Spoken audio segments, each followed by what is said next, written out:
देखिए पिछली कक्षा में हम राजनीतिक आधुनिकीकरण के बारे में पढ़ रहे थे और राजनीतिक आधुनिकीकरण के हमने उपकरणों की चर्चा की थी।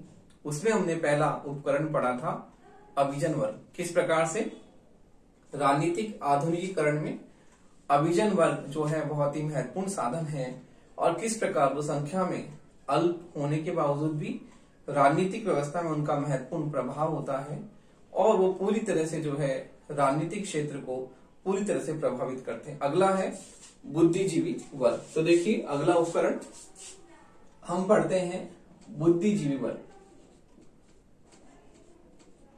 बुद्धिजीवी वर्ग। तो देखिए राजनीतिक आधुनिकीकरण का अगला जो उपकरण है वो है बुद्धिजीवी वर्ग। तो देखिए प्रत्येक समाज में बुद्धिजीवी वर्ग होते हैं और बुद्धिजीवी वर्गों की भूमिका महत्वपूर्ण होती है। तो देखिए प्रत्येक समाज में एक बुद्धिजीवी वर्ग होता है और उसकी मुख्य भूमिका होती है किस प्रकार से वो है आधुनिकीकरण की प्रक्रिया में सहायक होते हैं। उसके बारे में हम देखते हैं कि प्रत्येक समाज में जो है बुद्धिजीवी वर्ग होता है और यह अपने समय के मूल्य और संस्थाओं की समीक्षा करके जो है परिवर्तनों के जो है महत्वपूर्ण सुझाव देता है। तो देखिए प्रत्येक समाज में जो है बुद्धिजीवी वर्ग पाया जाता है। प्रत्येक समाज में बुद्धिजीवी वर्ग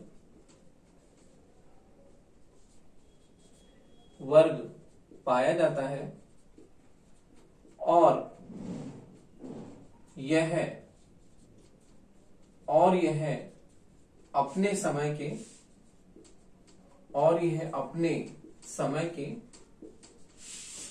बुद्धिजीवी वर्ग पाया जाता है और यह अपने समय के मूल्यों एवं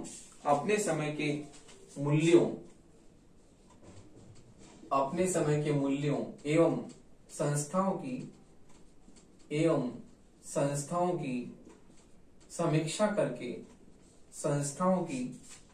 समीक्षा करके उनमें महत्वपूर्ण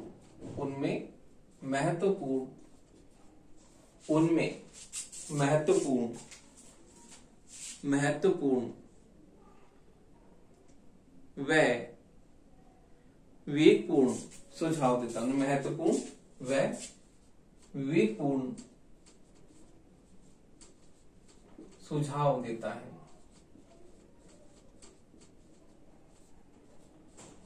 देखिए राजनीतिक आधुनिकीकरण का जो दूसरा अभिकरण साधन है वो है बुद्धिजीवी वर्ग। प्रत्येक समाज में बुद्धिजीवी वर्ग पाया जाता है। ऐसा वर्ग जो कि चिंतन के स्तर पर जो है बहुत ही प्रबुद्ध होता है और उनका चिंतन समाज को किस प्रकार से एक नई दिशा देता है, क्योंकि उनमें चिंतन के स्तर पर बौद्धिक स्तर पर इतने वो प्रखर होते हैं, इतने वो जो है तीव्र होती है उनकी बुद्धि कि किस प्रकार से समसामयिक विषयों के बारे में वो अपने सुझाव देते हैं। अपने समय के मूल्यों संस्थाओं की वो समीक्षा करके उनका मूल्यांकन करके किस प्रकार से वो एक नए विचारों को प्रस्तुत करते हैं, एक नए सुझाव देते हैं जो कि राजनीतिक व्यवस्था के लिए बहुत ही महत्वपूर्ण होते हैं। तो इस प्रकार हम देखते हैं कि जो बुद्धिजीवी वर्ग हैं वो भी राजनीतिक आधुनिकीकरण में अपनी महत्वपूर्ण भूमिका अदा करते हैं और किस प्रकार उनका चिंतन जो है समाज को एक नई दिशा प्रदान करता है। अगला है आर्थिक विकास। तो देखिए आर्थिक विकास की हम बात करते हैं कि राजनीतिक व्यवस्था को आर्थिक विकास भी जो है एक महत्वपूर्ण गति प्रदान करता है। तो देखिए आर्थिक विकास की हम बात करते हैं कि आर्थिक विकास जो है वो किस प्रकार से राजनीतिक व्यवस्था को जो है एक नए स्वरूप में किस प्रकार से उसका महत्वपूर्ण उसे परिवर्तित करता है, उसे गति प्रदान करता है। तो देखिए आर्थिक विकास का ही महत्वपूर्ण जो है महत्व है। तो आर्थिक विकास का अर्थ है किसी राजनीतिक व्यवस्था में मौजूद एवं राजनीतिक व्यवस्था में मौजूद उत्पादन की तकनीक एवं किसी भी आर्थिक विकास का तात्पर्य है आर्थिक विकास का तात्पर्य है किसी भी राजनीतिक व्यवस्था में किसी भी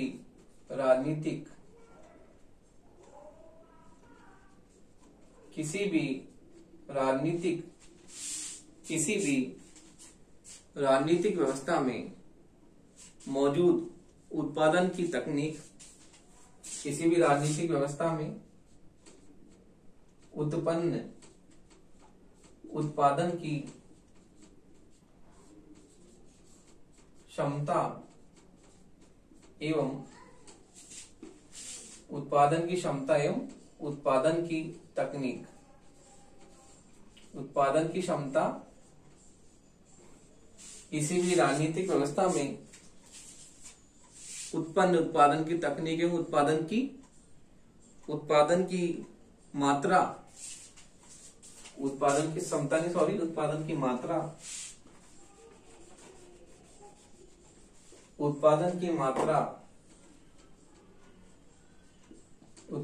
मात्रा एवं उत्पादन की तकनीक से है उत्पादन की मात्रा एवं उत्पादन की तकनीक से है सरल शब्दों में आर्थिक विकास समाज के सरल शब्दों में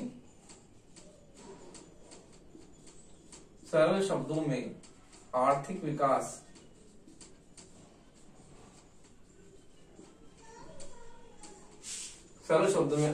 विकास समाज के औद्योगिकीकरण समाज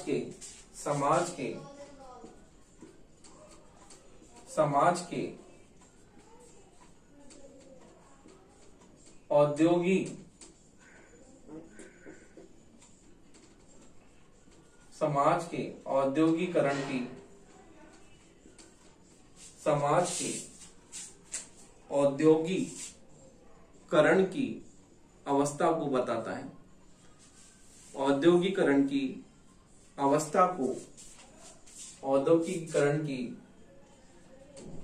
को बताता है।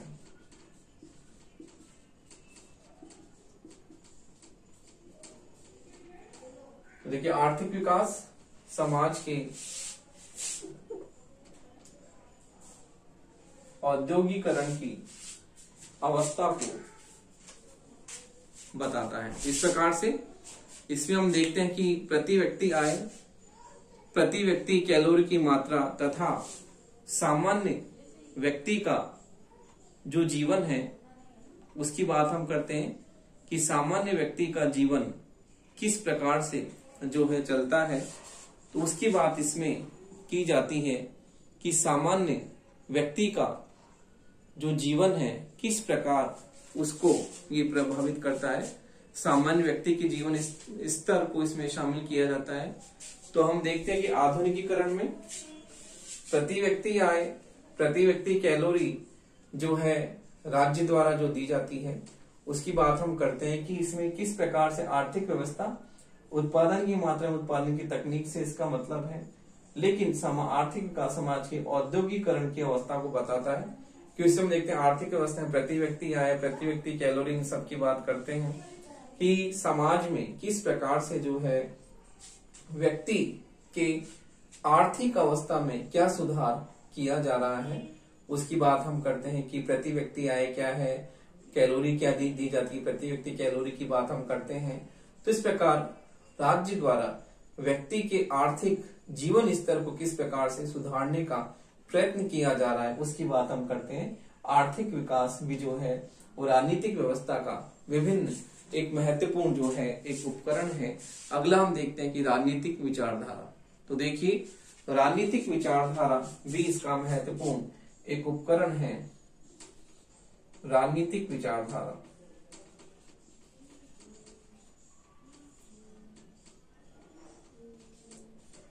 तो देखिए आधुनिक युग में विचारधारा का बहुत ही महत्व है और किस प्रकार से जो है विचार जो होते हैं वो व्यक्ति को एक नए जो है स्वरूप में उसे एक परिवर्तन के लिए निरंतर जो है उसे हमेशा तत्पर करते हैं। तो विचारों में इतनी शक्ति होती है कि व्यक्ति को निरंतर जो है परिवर्तित रूप में उसे बदलने के लिए विचार हमेशा तत्पर रहते हैं। तो हम एक विचारधारा की बात करते हैं। विचारधारा की भी बहुत महत्वपूर्ण भूमिका होती है और विचारधारा राजनीतिक आधुनिकीकरण में हम विचारधारा की महत्वपूर्ण बात स्वीकार करते हैं और हम ये देखते हैं कि विचारधारा का बहुत ही महत्वपूर्ण भूमिका होती है। और हम देखते हैं कि राजनीतिक दल जो होते हैं वो किसी भी राजनीतिक विचारधारा को जो है राजनीतिक आधुनिकीकरण की प्रक्रिया को तीव्र करने के लिए हमेशा तत्पर रहते हैं। तो देखिए राजनीतिक दल जो होते हैं, राजनीतिक दल किसी न किसी विचारधारा पर आधारित होते हैं। राजनीतिक दल किसी न किसी विचारधारा पर आधारित होते हैं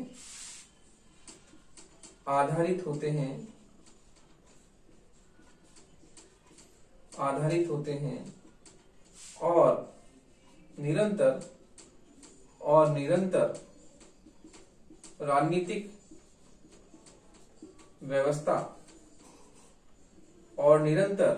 राजनीतिक व्यवस्था के आधुनिकीकरण के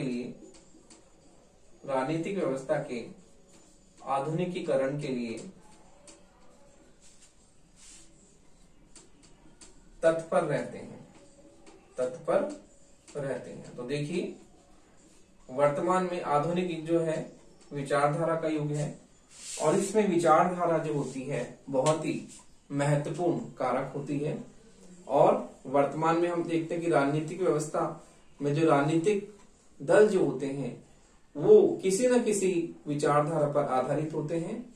जैसे कि हम देखें इंडिया में बीजेपी है, कांग्रेस है, अन्य जो और भी बसपा, सपा, अन्य मैं आपको उदाहरण दे रहा हूं कि ये दल जो हैं किसी न किसी विचारधारा पर आधारित होते हैं और उसी विचारधारा पर वो अपनी पार्टी को क्या करते हैं, संगठित करते हैं और अपनी पार्टी को उसी विचारधारा पर संगठित करके उनकी एजेंडे में क्या क्या बातें होती हैं वो उनकी विचारधारा पर आधारित होती हैं कि किस प्रकार से उनके उद्देश्य, लक्ष्य क्या हैं, तो स्पष्ट रूप से उनके एजेंडे में समाहित होते हैं। तो इस प्रकार हम देखते हैं कि विचारधारा का आधुनिक समय में बहुत ही महत्वपूर्ण भूमिका है और राजनीतिक दल भी किसी न किसी विचारधारा पर आधारित होते हैं और निरंतर राजनीतिक व्यवस्था के आधुनिकीकरण के लिए तत्पर रहते हैं कि वो किस प्रकार से राजनीतिक आधुनिकीकरण के लिए जो है अपनी विचारधारा में किस प्रकार से जो है वो परिवर्तन कर सके या किस प्रकार से अपने विचारधारा में परिवर्तन को समाहित कर सकें। तो देखिए अगला जो हम देखते हैं अभिकरण, वो देखते हैं अगला अभिकरण है संचार के साधन। तो देखिए संचार के साधन जो हैं वो भी बहुत महत्वपूर्ण होते हैं। देखिए संचार के साधन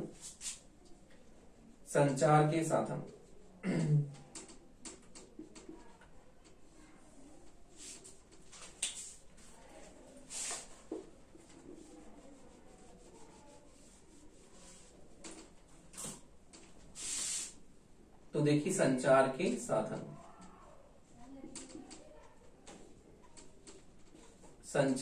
साधन तो देखिए प्रेस, रेडियो, समाचार पत्र, प्रेस, रेडियो, समाचार पत्र, प्रेस, रेडियो, समाचार पत्र, सिनेमा, दूरदर्शन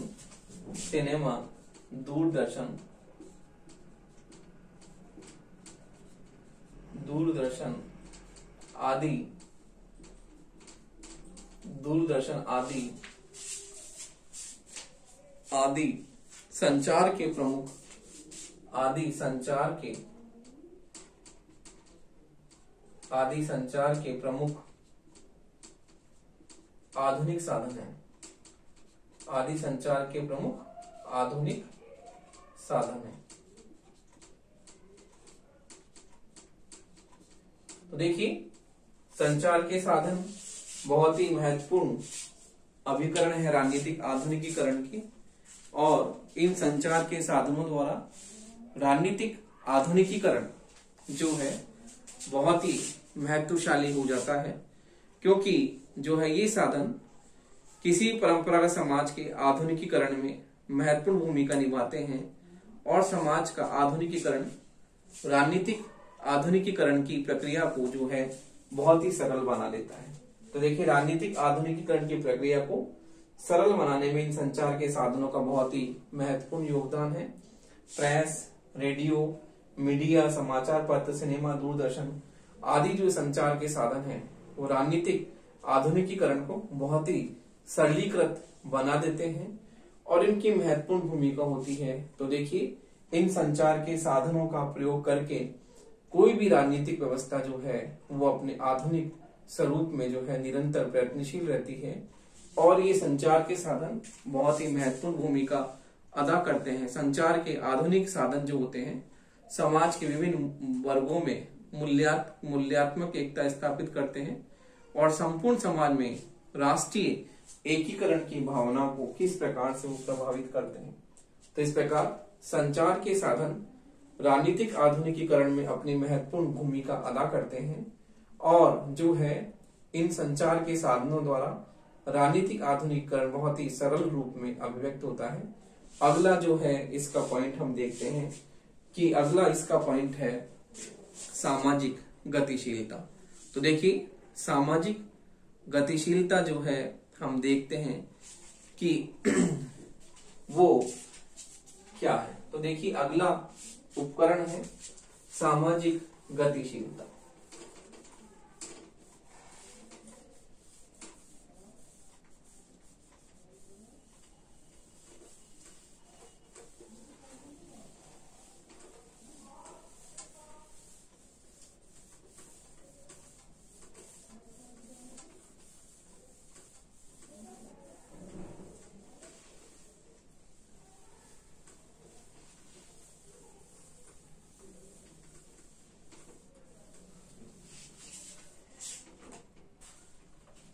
देखिए, अब अगला उपकरण है सामाजिक गतिशीलता।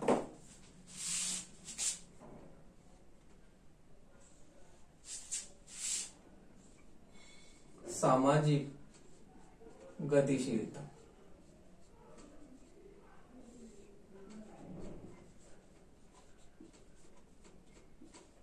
सामाजिक गतिशीलता देखिए, सामाजिक गतिशीलता वो भी महत्वपूर्ण कारक है, और किस प्रकार से हम किसी भी देश में आर्थिक विकास के परिणाम स्वरूप समाज की भौतिक परिस्थितियों में महत्वपूर्ण परिवर्तन होते हैं। तो देखिए, आर्थिक विकास के परिणाम स्वरूप जो है हम देखते हैं कि आर्थिक विकास किस प्रकार से सामाजिक आर्थिक विकास के परिणाम स्वरूप आर्थिक विकास के परिणाम स्वरूप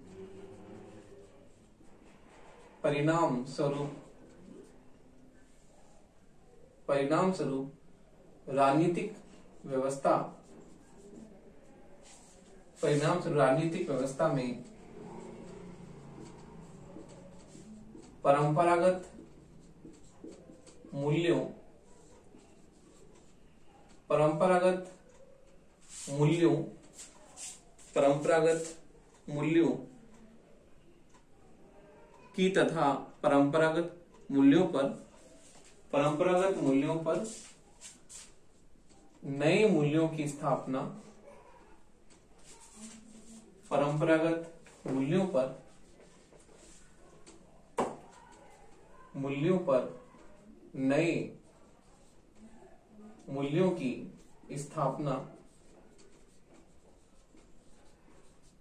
नए मूल्यों की स्थापना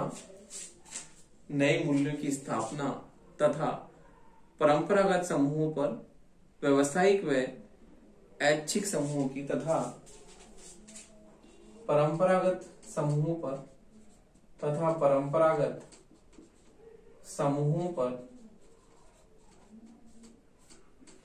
ऐच्छिक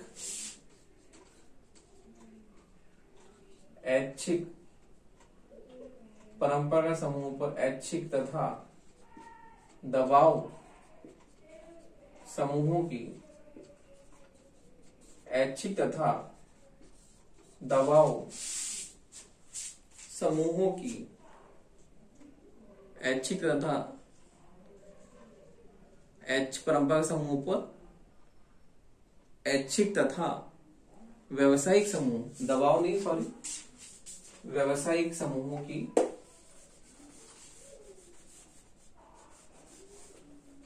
ऐच्छिक तथा व्यवसायिक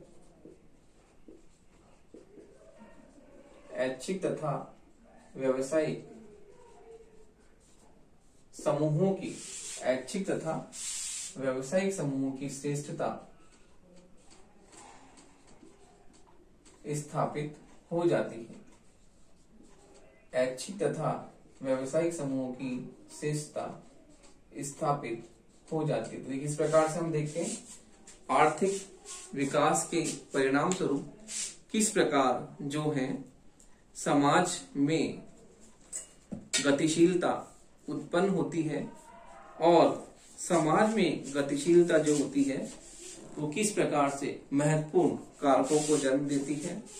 हम देखते हैं कि किस प्रकार जो है समाज में ग्रामीण जीवन पर शहरी जीवन और शहरी जीवन के साथ साथ ही हम देखते हैं कि परंपरागत समूहों पर ऐच्छिक नए समूहों की जो है किस प्रकार से श्रेष्ठता स्थापित होती है। तो इस प्रकार हम देखते हैं कि इसमें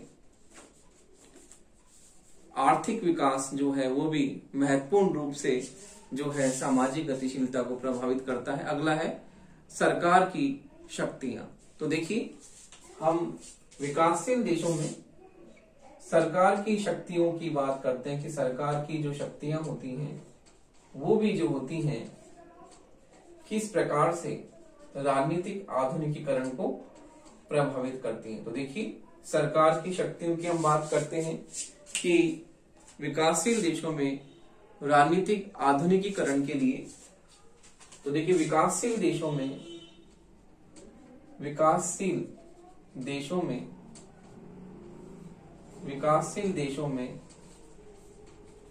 राजनीतिक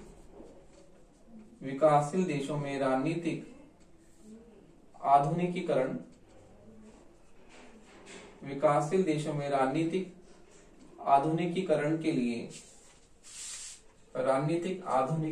के लिए सरकार की शक्तियों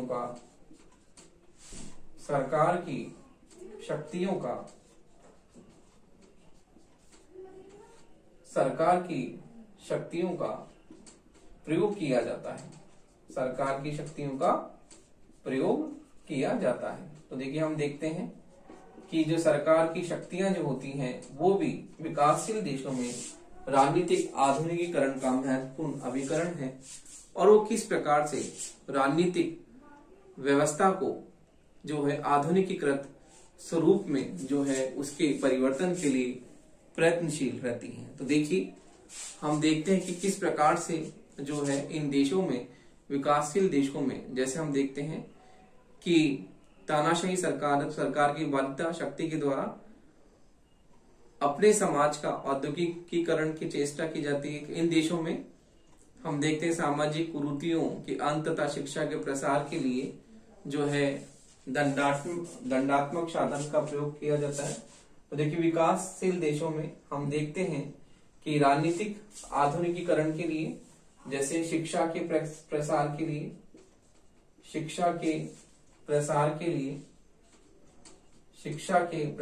लिए तथा सामाजिक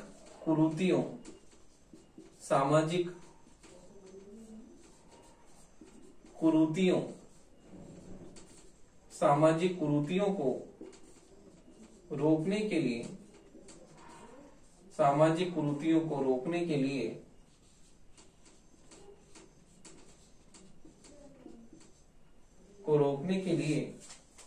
सरकार की कुरीतियों को रोकने के लिए सरकार की दंडात्मक शक्ति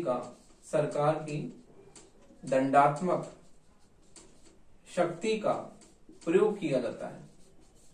सरकार की दंडात्मक शक्ति का प्रयोग किया जाता है।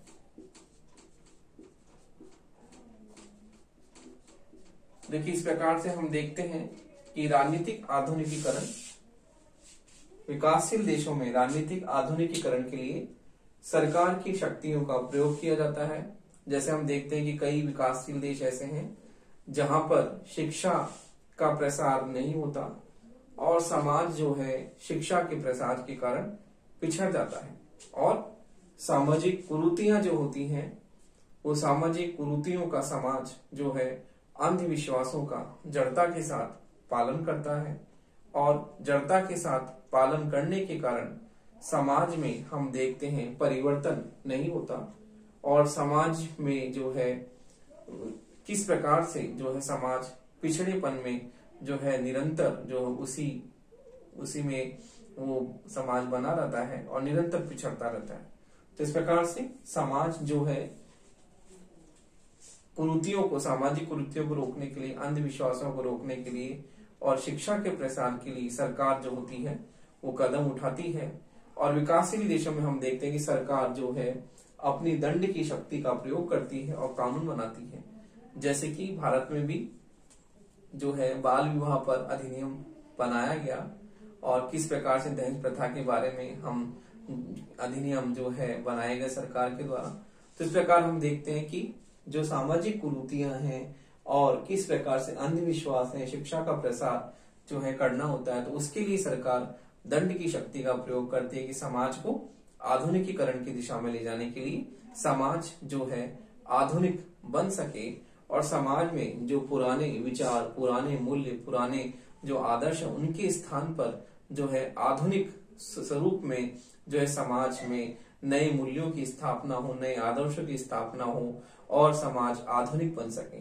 तो इस प्रकार समाज को आधुनिक बनाने के लिए विकासशील देशों में जो है दंड की शक्ति का प्रयोग किया जाता है, और सरकार कानूनों के द्वारा जो होती है नए नए अधिनियम बनाती है, और उसमें समाज को जो है निरंतर जो है विकास की दिशा में जो सरकार अग्रसरित करती है।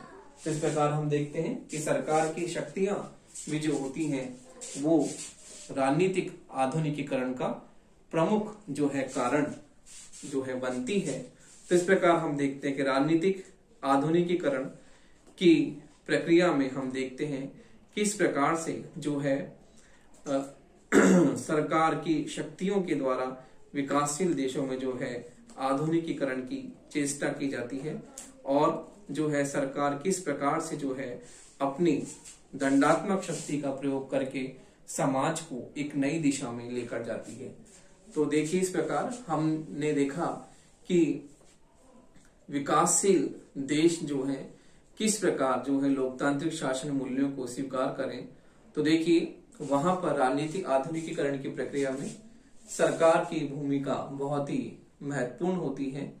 तो सरकार जो होती है लोकतांत्रिक विचारधारा पर आधारित होने के कारण वो इन प्रयासों को करती है, और हम देखते हैं कि कहीं पर डिक्टेटरशिप है, तानाशाही व्यवस्था है, तो वहां पर भी जो होती है जनता जो होती है किस प्रकार से जो है परिवर्तन करती है, और सरकार का तख्ता पलट करके लोकतांत्रिक मूल्यों और लोकतांत्रिक आदर्शों पर आधारित जो है नई राजनीतिक व्यवस्था को क्या करती है, उसकी संरचना करती है। तो देखिए, इस प्रकार से राजनीतिक आधुनिकीकरण के विभिन्न उपकरण, विभिन्न साधन हमने पढ़े, और ये राजनीतिक आधुनिकीकरण को पूरी तरह से जो है उसे आधुनिक रूप में बनाने के लिए इन अभिकरणों का महत्वपूर्ण जो है योगदान है, और इन अभिकरणों की जो हम देखते हैं महत्व बहुत ही ज्यादा है, क्योंकि किसी भी विकासशील देश की राजनीतिक व्यवस्था